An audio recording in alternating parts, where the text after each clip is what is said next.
ว่า2 โมงปลายใช่ปะเลยช่วงออกก็คือว่า2-3 โมงเลยเนาะเพราะว่าพระเจ้ามาใหม่โอเคลงมือลงมันเลยเบิ่งอันนี้ ลืมเลยปกติน้องเพิ่นจักกินยังยาเลยพี่น้องเลย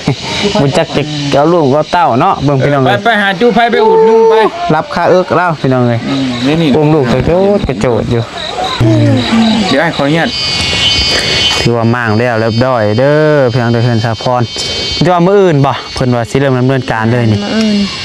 ก็ถ้าว่าพระเจ้าเฮ็ดมื้ออื่นละประมาณอาทิตย์หนึ่งเนี่ยก็แล้วละ เขาเว้าบ่ แม่ อ๋อน้องพร พระเจ้าเว้า ให้สร้างบ่ แม่น ถือว่าที่กระตึกนะ เพราะเฮาเลยงงกินนี่ครับเพิ่นยัน FC เพิ่นงงหั่นน่ะพี่น้องคือทีแรกบ่ยาวเพิ่นเอาซอกเงินเมื่อวานนี่หา2,130,000แต่บัดนี้ผล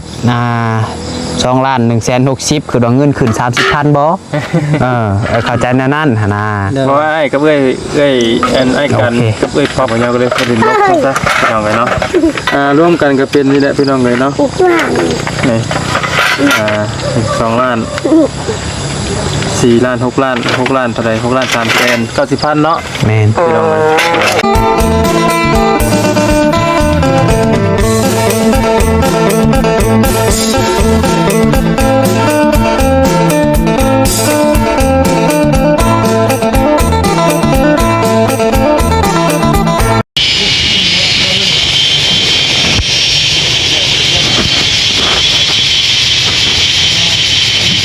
อ้าวพี่น้องเอ้ย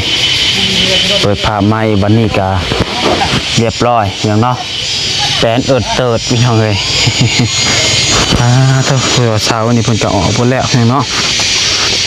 เสาทางหน้า2 ต้นออกหมดแล้วยังเหลือแต่เสาดิน4ก็ลูกกระเดยอยู่เนาะเบิ่งจักต้น2 4 6 8 ต้นเนาะ8 ต้นความสูงประมาณต้นสูงต้นประมาณ3 เมตรปลายเนาะเสานี่ประมาณ3 เมตรปลายพี่น้องเลย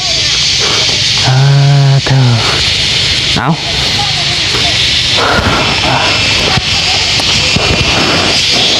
บรรยากาศพี่น้องเนาะโดยกับทักทายสบายดีเด้อสบายดีสวัสดีพ่อแม่พี่น้อง FC เบิร์ดสุขูสุคนสมองสุบอลบวาจูฝั่งลาวฝั่งไทยและก็อยู่ทางต่างประเทศพี่น้องเอ้ยกันยินดีต้อนรับเข้าสู่ช่องสายกกสายบุญอีกแล้วเนาะเนาะเอาพบพ่อกันกับน้องปัดไส้ของช่วงค่อยคำลงแรงพี่น้องเนาะตะเวนใกล้ตกดินแล้วตอนนี้กะหลังจากที่ว่าเฮาเข้ามาพากันลื้อมามั่งเพื่อนซานของสาพรเพิ่นแต่เพื่อแต่3-4 โมงแรงเพื่อนเลยอย่างนั้นกับพากันไปกินข้าวเนาะเพราะว่าบ่กินข้าวเบิดมื้อเพิ่นเลยวันนี้น้องบ่ใส่กินแต่ข้าวคาบเดียวกินแต่สิว่าข้าวเช้าก็บ่แม่นข้าวเที่ยงซะ3 โมงพี่น้องเนาะ3 โมงแรงกินข้าวเช้า3 โมงแรงคาบเดียวเลยมื้อนี้ว่าซั่นจ้ะก็ตอนมามั่งเพื่อนก็เป็นสั้นเป็นอะไรพอน้องบัดไซปกติก็กินข้าวเช้าเพลนแรงถึงฮอดโมงเลยอยากก็ตอนเช้านี่ประมาณ8-9 โมงเช้านี่น้องบัดไซกินข้าวเป็นอะไรข้าวเช้าแล้วก็ประมาณเที่ยงก็กินเนาะกิน3 โมงแต่ว่ามาอยู่พี่เฮาเรียกงานเฮาพี่น้องเนาะก็นี่แหละพี่น้องเนาะก็หลังจากที่กินข้าวกินน้ำแล้วก็พากันไปซื้อไม้เนาะทางไอเตียงเพิ่นไปสั่งไม้สั่งปูนสั่งเหล็กสั่งแนมาหลายอย่างหลายแนวอยู่พี่น้องมื้อนี้ก็ได้เนาะล่าสุดเลยพี่น้องเนาะของวันที่22บ่พี่น้องมื้อนี้เนาะ22คือ23นี่แหละคือบ่ได้เนาะบ่ใช่ก็ได้มาแต่เฮ็ดเวียกเฮ็ดงานจนบ่ได้เบิ่งมื้อเบิ่งวันพี่น้องเนาะก็รอคอยแต่วันเวลาที่เฮือนสะพรสิสำเร็จพี่น้องเนาะคอยแต่ตัวนี้อยากให้มันแล้วไวๆพี่น้องเอ้ยเนาะก็อยากกลับบ้านกับเพื่อนแล้วพี่น้อง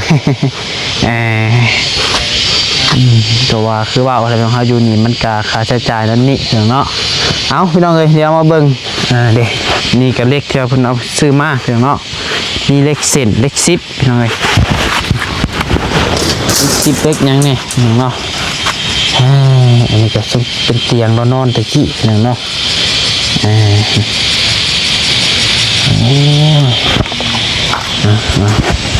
ที่ว่าทรายวิสังมีกา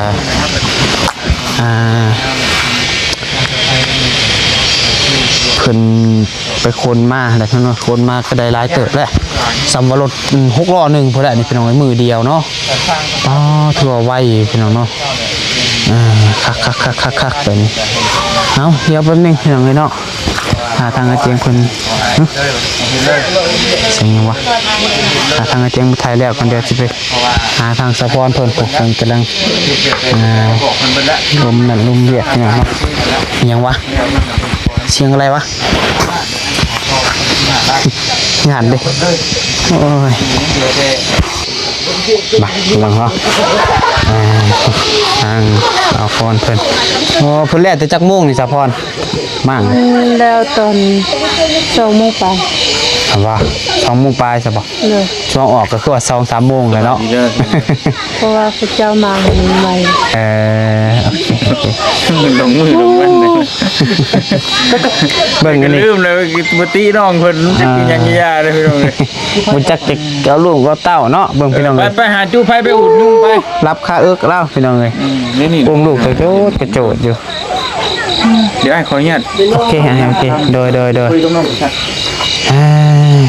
พี่น้องเนาะถือว่าไม้ตอกเพิ่นสั่งมาแล้วเนาะ เลย เตรียมพี่น้องเอ้ยกะหลายอย่างอยู่เพิ่นสั่งมามันมีไม้มีเหล็กมีปูนสมปีหุบพึกพี่น้องเนาะหลายอย่างเติบพี่น้องเอ้ยจักว่าจะครบผู้บ่จักแต่ก็ครบแต่ว่าเรื่องพ่อนี่น่าจะยั่งพี่น้องเอ้ยคือปูนนี่ก็เห็นทางง่ายเพิ่นสั่งมายังบ่ได้สั่งมาแบบเห็นพอเลยพี่น้องประมาณ5-6 สอบบ่จักพี่น้องเอ้ยเอาเลยไปผูกไปผูกก็ได้ปะมีช่างอเล็กเนี่ยอเล็กอาบน้ำอยู่วะเล็กอาบแล้วเขาได้ยินเสียงยังวะนี่บ่ยังในกระสอบนี่มันเป็นงูติ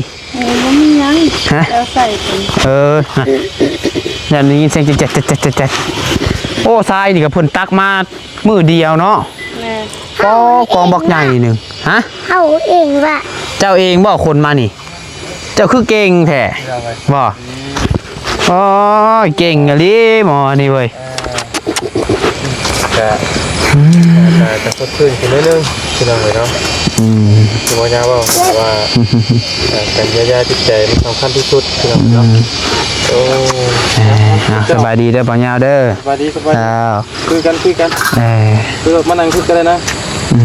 นั่งเตียงก็ได้ คือเพื่อนนี่งานใดดีเพียงเนาะพื้นยังนี่เขาได้เทใหม่เบิดแล้วเนาะอันดับแรกต้องเทคานก่อนแล้วป่ะ โดย เทคานเทยังแล้ว พื้นกับไม้เลยเบิดแล้ว เพื่อเฮาอันเทพื้นขึ้นอีกนี่มันสิบ่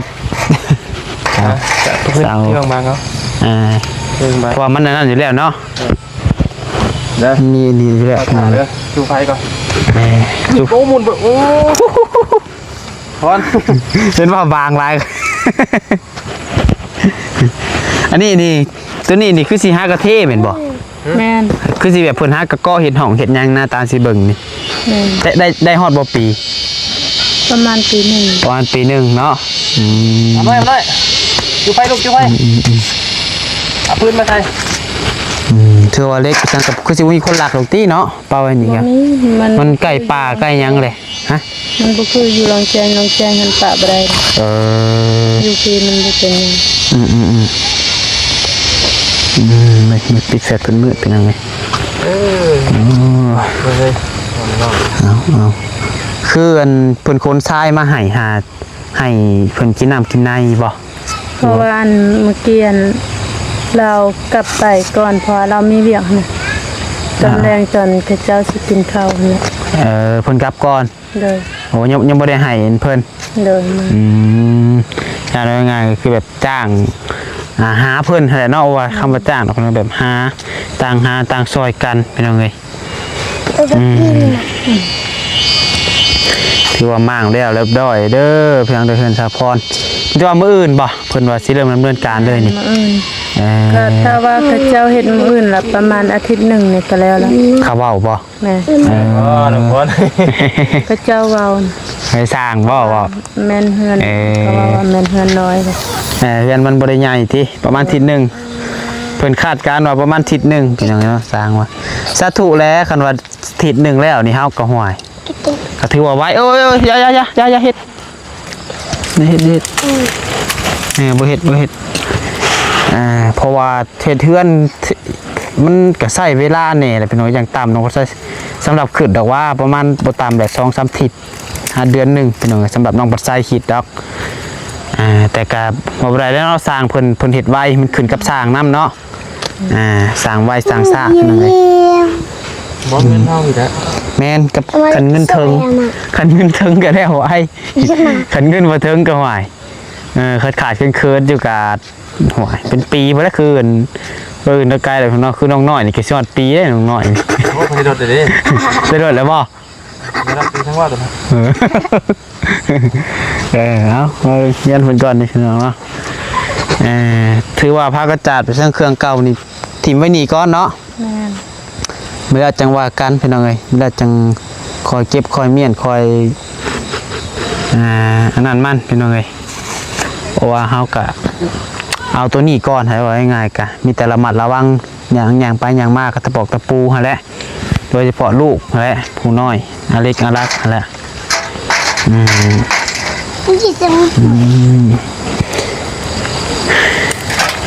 เป็นอะไรสะพรความรู้สึกตอนนี้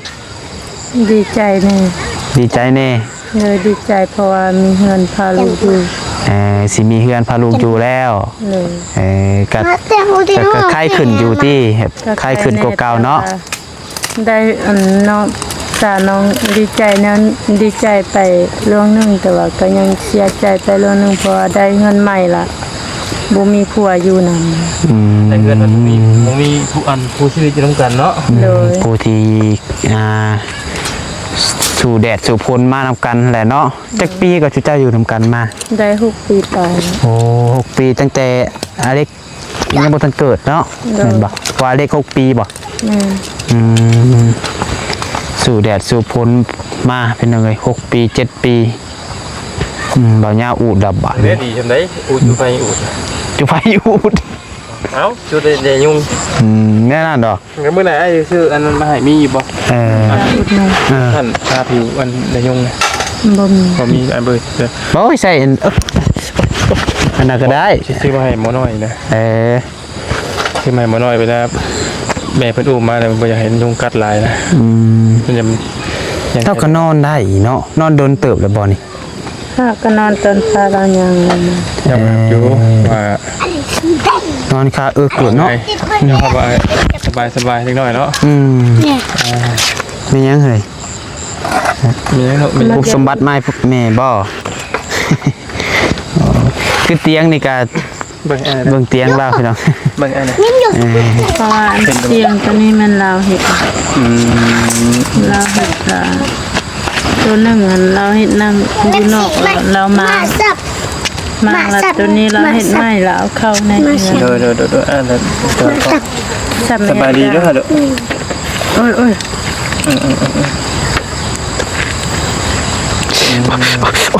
อยู่ครบ ก็ขนาดปลาทูไผ่เนี่ยไอ้ชื่ออันเนี่ยตัวสั้นเนี่ยก็เนี่ยก็ที่มี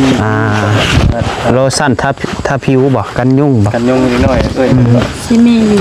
อันลืมเลย เรื่องอยู่เนาะ ลืมแล้วพี่น้องนำมาใส่ก็ได้ ว่าถ้าจูไผ่สิมันก็เห็นบ่ไอ้ว่าอยู่สบายได้เติบนะแต่ก็ทั้งยุงทั้งคนนั่นแหละแต่ก็สิใช้อยู่ จะมีเอฟเฟกต์ไปนำ ใช้กลัวบ่จูดนะ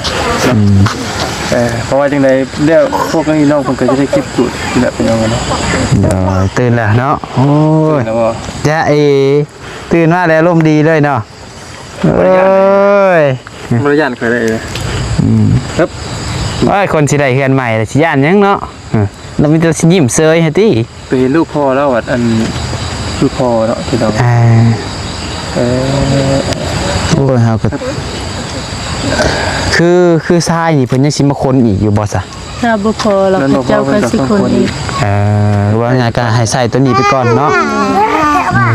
แต่หินได้จะสั่งแล้วบ่ หินยังบ่ได้สั่ง ยังบ่เพราะว่าก็ต้องสั่งเลยแล้วเนาะเพราะว่ามื้ออื่นนี่คันเพิ่นสิมาเทคานมันต้องได้ใส่หินเด้ เนี่ยมัน ต้องสั่งแต่เช้ารถคือว่าบอกเพิ่นแต่มื้อนี้ก็ได้แล้วมื้อให้มื้ออื่นเพิ่นมาซุ่มแต่เช้าพวกจะมีอยู่บ่ซะฮู้จักเพิ่นอยู่บ่ ผู้จักอันเมียผู้เป็นผัวเราเป็น ก็ยังดีอย่างหนึงเนาะเนาะคือเรื่องของที่ตะนานตะอย่างนี่ที่เฮาหาบ่ได้นี่น้องเพิ่นก็หาให้ได้ทำใจอยู่เนาะ ต่างซอยกันเนาะ เขาหาบ่ทวงบ่ทันน้องเพิ่นก็แบบรู้จักไว้ปั๊บบ่มีรถแก้ไม้ก็หาให้ปั๊บนะเนาะ โดย คือว่าอาจารย์จ้า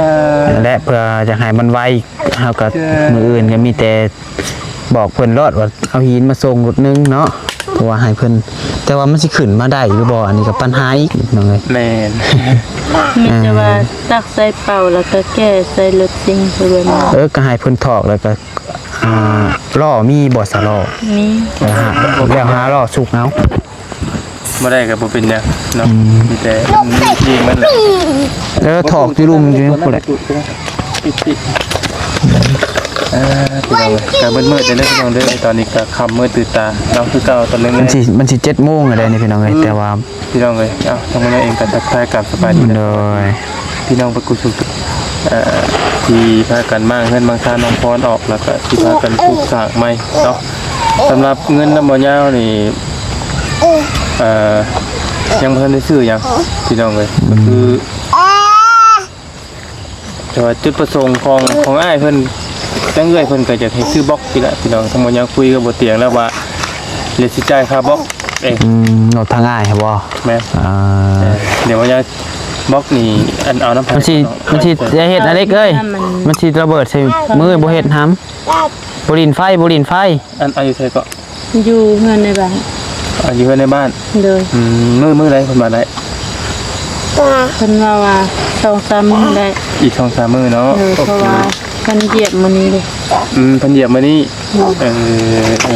ใส่ตัวนี้ไปกับอันนั้นสิดอกได้อยู่ดอก คือได้งับแต่บัดนะ เพิ่นลึงอันนี้ ไปลื้อได้บัดพี่น้องเอ้ยลึงอยู่ดิมันมาบุ้งก็เล่นได้บัดมันมาขี่เรือน คืองบทางน้องปัดไซนี่ก็คือน้องปัดไซแจ้งมาไปแล้วน้องก็มี10 ล้านกับ200,000พี่น้องเลยน้องมีเท่าไหร่ก็ 10 ล้าน200,000 10 ล้าน200,000 แม่นเพราะว่า15,000เด้ 15,000 บาทโอ้ดีแล้วเนาะ โดยกับพังเบิ่งบางเทื่อก็ว่าเดี๋ยวสิไปซื้ออุปกรณ์บางเทื่อก็สิมอบให้ทางไอ้เตียงเพิ่นจัดการกับพังเบิ่งเป็นตัวจริง มันบ่ยากหรอกตัวใดที่เพิ่นมาส่งได้ก็จ่ายเองก็ได้ถ้าตัวใดมันยากมันช้าหลายก็ตัวที่เขาต้องใช้รถอ้ายเพิ่นจะมอบให้อ้ายเพิ่นได้สบาย โดยแม่น แต่ตัวใดที่คืออ้ายตัวนี้มันบอกมาส่งได้เลยอ้ายก็ โดย ทางสิจ่ายให้เพิ่นจ่ายดินบล็อกบ่ยาวนะพี่น้องเพราะว่าบ่ได้ใช้รถบ่เตียงแล้วก็เลยจะคุณละสิจ่ายต่างหาก โดย อันตัวใดที่ไม่ใช่รถเพิ่นก็เอาก็จังว่ากัน แม่น จักซอยกันคนละเล็กคนละน้อยพี่น้องเอ้ยดีแล้วเนาะทางบอกทางนอกประเทศเพิ่นมาซอยมื้อนี้ก็10 ล้านบ่ดีแล้วดีมกดีใจมันไม่ลายพี่น้องเอ้ยเนาะ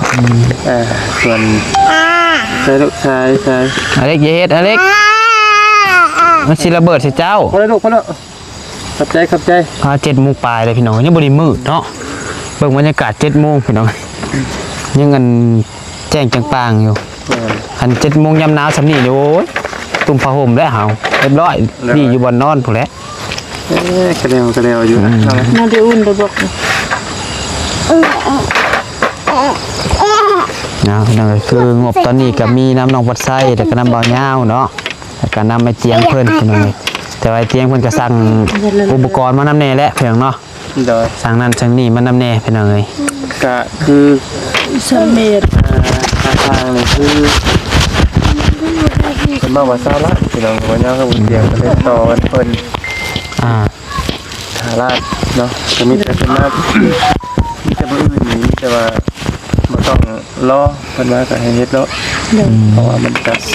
เฮาบ่อยากให้มันยืดเยื้อไปหลายให้พี่น้องเพราะว่าเวลาเฮานี่แหละสำคัญมันบ่หลายเพราะว่ายังไงถ้าบ่มีทีมงานอยู่ในตอนนี้บ่แม่นว่าทันทีพี่น้องแน่นอนว่าผู้ใหญ่และ FC เพิ่นก็จะบ่เห็นแล้วถ้าบ่มีทีมงานที่มาอยู่ในตอนนี้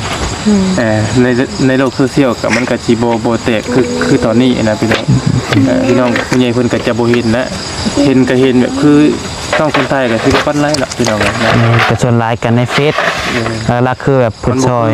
คือเขาอยู่แล้วเขาแบบอยู่ในโลกโซเชียลตลอดแต่สมมุติว่าบ่ยาวก็น้องประไทยเมื่อหรือว่าทั้งทีมงานเมื่อบ่เตียงเมื่อนี่แหละก็คือนี่แหละก็บ่ยาวก็คิดว่ามันก็คือสินี่ก็ เอาน้องก็ได้ก็เก่งเลยเด้นี่ ก็ใช้อันไทยเจ้าได้ แพงกันดูแพงกันดู โทรไป เว้ยคือกันสองไอ้น้องกันเนาะ ก็ใช้ไทยเจ้า เนาะโอ้ย กินข้าวแรงเลย ยังเพราะว่าน้องกำลังเฮ็ดพอดีแม่ก็บอกไปแล้วแม่บอกว่าให้น้องหนึ่ง ได้กินนะ ต้มไก่กิน โอ้ ต้มไก่ส่วนอ่ะเจ้ากินกับเจ้ามา โอ้ผู้ที่เพิ่นมาเงินบางซ่านน่ะเนาะยังบ่ทันแล้วบ่เพิ่นก็อยู่เฮือนบ่ตอนนี้เดี๋ยวเพิ่นมาอาบน้ำในก่อน เพิ่นมาอาบน้ำค่ะ แต่เพิ่นสิมากินตอนแรกเนาะ เดิน โอเคพี่น้องเนาะเอามีแต่นั่นแหละพี่น้องเลยทางมันยังเองก็ถือว่าเงินเนาะพี่น้องเลยจะมาแจ้งน้องคนอีกรอบนึงพี่น้องเลยเนาะก็คือเงินทำมาแล้วยังไม่ได้ชื่ออย่างเนาะก็เมื่อวานนี้ไอ้แจ้งจะไปแต่ละก็ 2 ล้านกับ130,000 แม่นบ่ เดิน เป็น 2 ล้าน130,000 โอเคโอ้แล้วก็มื้อนี้มาเพิ่มอีก2 ล้านกับ160,000เป็นเท่าไหร่ 2 ล้าน100,000 โอ้ยลมมา แม่ เป็น4 ล้านเป็น4 ล้าน2 4 ล้าน4 ล้าน4 4 ล้าน4กับ90,000 แม่นบ่บ่ฮอดล้านเอ็ดกับล้าน2ล้านเอ็ดกับ2ล้านเอ็ดกับมัน2ล้าน2 4 ล้าน 4ล้าน2 4 ล้าน2 กับ60,000 90,000 4ล้านบุรี กับ เอ้า 90,000 สองคนยังบ่ได้อยู่บัดนี้ 4ล้าน290,000โอ้เงินขึ้นบ่มื้อนี้ได้อันนั้นบ่ แบ่ง 101เฮาได้ ร้อยหนึ่งไล่อยู่2 ล้านกับ130,000 ขึ้นเลยเนาะ โอเคก็ถือว่าง่ายกับทางบ่อยาวก็มีเพิ่มเข้ามาอีกเนาะ เอ้ยบ่แม่นเด้อเฮ้ย ฮะ เดี๋ยวนะ เอาคักๆเด้ เมื่อวานนี้เท่าไหร่ก็ 2ล้านจะว่า 2 ล้าน ล้าน100,000กับ30,000 ได้เบิ่งคัก มื้อนี้มาเพิ่มอีก4 ล้านไหน ๆโอ้ย บ่แม่นเด้อเฮ้ยโทษพี่น้องเลยวันนี้มาเพิ่ม4 ล้าน ไม่ต้องจะทดเลยเอามาเมื่อเช้านี้4 ล้านกับ260,000รวมกันกับ2 ล้าน130,000เป็นเท่าไหร่ 1 ล้าน4 ล้านเท่าไหร่ 4 ล้าน260,000 4 ล้าน260,000 แม่น เป็น6 ล้าน390,000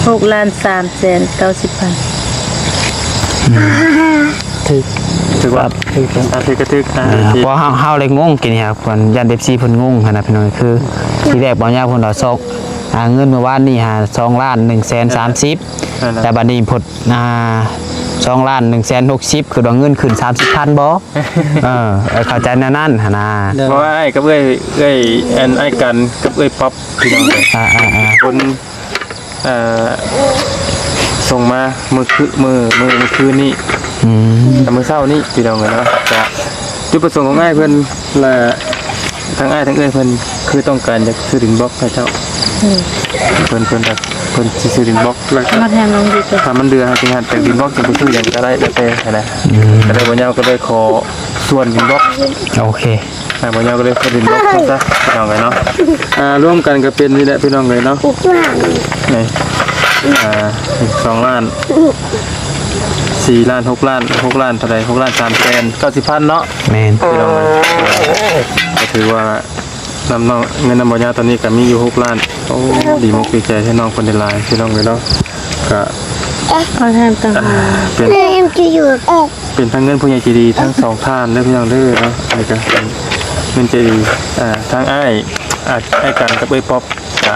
เคยแล้วก็ขายของออนไลน์ได้พี่น้องเลยอยู่ทางต่างประเทศพุ่นแหละแล้วก็ทั้งอ้ายเพิ่นนี่ก็กับเอ้ยเพิ่นนี่ก็ถือว่าซอยมาหลายตอนที่เฮือนน้องไส้พี่น้องเกือบว่าเป็นเพิ่นดังเนาะสันเฮือนน้องไส้น่ะเฮือนน้องไส้เซโปนน่ะ เจ้า ทางโลกังค่าไม่ตอกกอกลายอย่างเราเบิดจนเกือบบ่พอเราได้เป็นคนเปิดก่อนหมู่นะเพื่อนดังนั้นทั้งได้นะแล้วก็ไอ้ป๊อปเนาะไอ้ป๊อปกับไอ้กันแล้วก็อันนี้สิเป็นเงินทางเงินไอ้ฮัท โดย คือทางต่างประเทศพี่น้องกันเนาะอันนี้ก็ทางต่างประเทศด้วยกันเนาะมีแต่ว่าจะเอาไว้ซื้อบล็อกเลอร์อันพร จำนวนนี้เนาะ เงินจำนวนนี้อาจจะไปซื้อพวกอันบล็อกไว้ให้เจ้า เลย เพื่อถ้ามันเดือจะซื้อบล็อกที่ยังก็อาจสิเบิ่งว่ามันต้องได้ซื้อตัวไหนแล้วก็ ขาดเหลือสันจ้ะ จะซื้อตัวนั้นนะมันก็ แต่กระบูฮูว่าเงินสิพอหรือบ่พอ โอ๊ยมัน ค่าสร้างกับบ่ทันได้มีเลยแต่พากัน เพราะว่าจำนวนตัวบล็อกนี่นะคันว่ามันเหลือก่อนเขาจังค่อยว่ากันสันจ้ะ มีแต่ว่าทางน้องพรจับเงินถ่ายรูปแล้วมันอ้ายเนี่ยเนาะเอาเจ้าถ่ายก็ได้น้องพรทางแจ๊ก เป็นหนึ่งเด้1 2โอเค โอเคแล้วก็สุดท้ายนี่มีแต่ว่าทางน้องเงินคำกับพ่อได้ซื้ออยู่กินพ่อได้ใช้อยู่เนาะ เลย ถ้ามีไอ้กับสิพ่อได้เอาให้ได้ปืดปลายวันกับพี่น้องเลยพอมันแห้งงบมันยังขาดหลายอยู่ ที่บุพอ ก็เลยเพราะ ไป ว่า ใส่เฮือนซะเนาะ แมนเป็นยังคือระบาคือต้องเอาไว้บริหารเองเป็นยังระบาคือจัดเงินเพราะว่าเราอาจจะได้ลงคลิปลงอย่างชื่อนั้นชื่อนี่แล้วเพราะเพื่อสิผู้ใหญ่เพิ่นเห็นเพราะว่าผู้ใหญ่เพิ่นเบิ่งจากคลิปแล้วว่าอยู่แต่นะถ้าว่าให้น้องคนจับเงินเองก็สิเอาอีกแล้วพี่น้องเลยมัน เพ ก็ ราะ สิ ว่า ยุ่งยาก ให้ เลย น้อ กั ง น จับเองแล้วน้องไปซื้อจะ มันจะยากอีก ผิด แม่นแล้วก็เขาก็ต้องมาขอเงินน้องก็บ่พอกันที่ก็ได้พี่น้องเลยมันก็สิยากคือกันเนาะรับรองทางทีมงานบอกกดโกงไปบอกโกงคือเงินเจ้าเอาเงินเจ้าแน่นอนเนาะมีแต่จากคำมาจากเอานะพอมาพักไก่ปานนี้ชับตัวเลย คันบ่พอก็มีแต่จกเงินตัวเองตื่นซะอีก แม่นมีแต่จกเงินตื่นตื้มแต่พี่น้องส่วนหลายเขานะทีมงานค่าตำรวจค่าธรรมเนียมเธอก็โลนได้โลนไร แม่น โลนเลยว่า จ่ายค่าธรรมเนียมให้ กระจายค่าธรรมเนียมให้เพิ่นนะเพื่อนะเพื่ออยากให้มันเต็มมันเพื่อเพิ่นถามว่า 2,000 เจ้าของมาจากเติมมา 2,000เนี่ยมันพี่น้องกันเนาะเจ้าของมาจากให้มันครบงบอันอยู่ในงบ ตามจำนวน ตามจำนวนเลยเนาะก็ถือว่าเรื่องไล่ๆก็เอาเรื่องดีมาเยียวยาจิตใจของน้องเพิ่นพี่น้องให้เป็นของขวัญน้องเพิ่นพี่น้องกันเนาะก็ตอนนี้เอารวบรวมเงินกันเฉพาะใน3คนทีมงานเท่านี้เนาะพี่น้องเลยประมาณ30กว่าล้านไล่คน30ปลายแล้วพี่น้องรวมทั้งซื้อไม้ซื้อตอกน้ำแล้วพี่น้องเนาะพวกเล็กพวกหลายในเมืองเบิดเอามีแต่นั้นแหละทางอินเตอร์วัดให้ทางน้องพรเด้อว้าวนั่นนี่แหละผ่านกล้องให้แหละเป็นทางไอ้กันกับ ซื้อดินบอกตั้งเงินให้น้องกับลูกอยู่ขอให้ร่ำให้รวยขอให้อยู่ดีมีแหงขอให้ได้ขายสินค้าดีๆเด้อ สาธุขอบใจทั้งไอ้กับเอื้อยหลายๆขอบคุณที่ไว้วางใจให้น้องเป็นประธานบุญให้มาคือเก่าคือเดิมเนาะขอให้เอื้อยกับไอ้ดีๆสุขมันค้าขายขอให้ร่ำรวยสุขภาพร่างกายแข็งแรงขอบคุณFC และก็ฝากติดตามตอนต่อไปพี่น้องเลยว่าเพื่อนซ่าน้องเพิ่นจะออกมาหน้าตาได้แบบไรเนาะสิเอาลูกเอา เอาโอเคเนาะก็ไปเดี๋ยวว่ามันค่ำมันมืดเดี๋ยวเราได้พากันกลับก่อนมาพี่น้องเนาะ เดี๋ยวมื้ออื่นจังว่ากันใหม่พี่น้องเนาะสำหรับมื้อนี้ก็ได้สำนี้ได้เพียงเด้อเนาะก็ถือว่าทางสาพรเพิ่นก็ได้รับข่าวดีเข้ามาเรื่อยๆเนาะทางบ่าวยาวพี่น้องเอ้ยก็เพิ่นมีเพิ่มเข้ามาอีก$200คือว่าประมาณ4ล้านปลายพี่น้องเนาะ หลายบ่นี่ ลายอยู่ก็ ก็ประมาณนั้นพี่น้องเนาะแจ้งบอกพ่อแม่พี่น้อง FC นำกันพี่น้องเอ้ยไปซะพี่น้องเอ้ยแต่ว่าสำหรับคลิปนี้ทางน้องปัดไซก็สิขอจบคลิปเป็นคลิปไปเพียงเท่านี้เด้อเพียงเด้อขอบคุณทางพ่อๆแม่ๆผู้รักผู้ใหญ่ใจดีทุกคนทุกท่านหลายๆที่เป็นกำลังใจให้ทางทีมงานเฮาและไว้เนื้อเสียใจทางทีมงานเฮาเป็นสะพานบุญให้ในเขตนี้พี่น้องเนาะแล้วก็ฝากแน่พี่น้องเนาะถ้าว่ามีผู้รักผู้ใหญ่อยากสมทบกันเติมก็ยินดีพี่น้องเนาะกันยินดีกันเข้ามาได้พี่น้องเอ้ยโดยไปพี่น้องเฮ็ดจังว่ากันสำหรับคลิปนี้ไปแล้วสบายดีสบาย